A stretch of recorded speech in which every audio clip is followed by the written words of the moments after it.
ভোলায় নিজ বসতঘরে মাওলানা আমিনুল হক নোমানী নামের এক মাদ্রাসা শিক্ষককে কুপিয়ে হত্যা করেছে দুর্বৃত্তরা।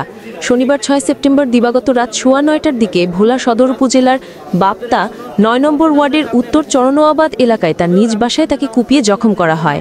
রাত 10টার দিকে ভোলা 250 শয্যা জেনারেল হাসপাতালে নেওয়ার পর চিকিৎসক তাকে মৃত ঘোষণা করেন।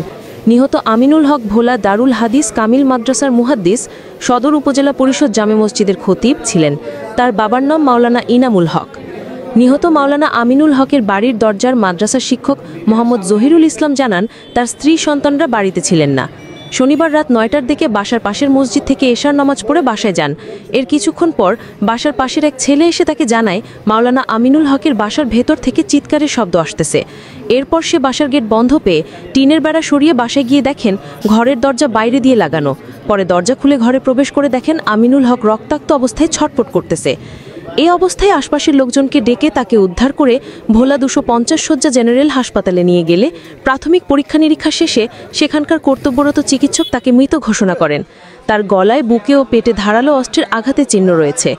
এদিকে আমিনুল হকের মৃত্যুর খবরে বিভিন্ন ইসলামিক দলের নেতৃবৃন্দ ও এলাকাবাসী হাসপাতালে ছুটে আসেন। এই হত্যাকাণ্ডের সঙ্গে জড়িতদের দ্রুত আইনের আওতায় আনার দাবি জানিয়ে রাত 11টার দিকে হাসপাতাল চত্বর থেকে একটি বিক্ষোভ মিছিল বের করেন তারা। বিক্ষোভ মিছিলটি শহরের সদর রোডের কেজাহান মার্কেটের সামনে এসে সংক্ষিপ্ত প্রতিবাদ সভা করেন তারা। সভা থেকে বক্তারা এ ঘটনার তীব্র নিন্দা ও প্রতিবাদ জানিয়ে আগামী 24 ঘন্টার মধ্যে এ হত্যাকাণ্ডের সঙ্গে জড়িতদের গ্রেপ্তার করে আইনের আওতায় আনার দাবি জানান। অন্যথায় কঠোর আন্দোলনের হুঁশিয়ারি দেন বক্তারা। ভোলা সদর মডেল থানার ভারপ্রাপ্ত কর্মকর্তা ওসি আবু সাহাদাত মোহাম্মদ হাসনাইন পারভেজ নিহতের বিষয় নিশ্চিত করে জানান, ঘটনার সঙ্গে জড়িতদের বিরুদ্ধে পুলিশ অভিযান শুরু করেছে।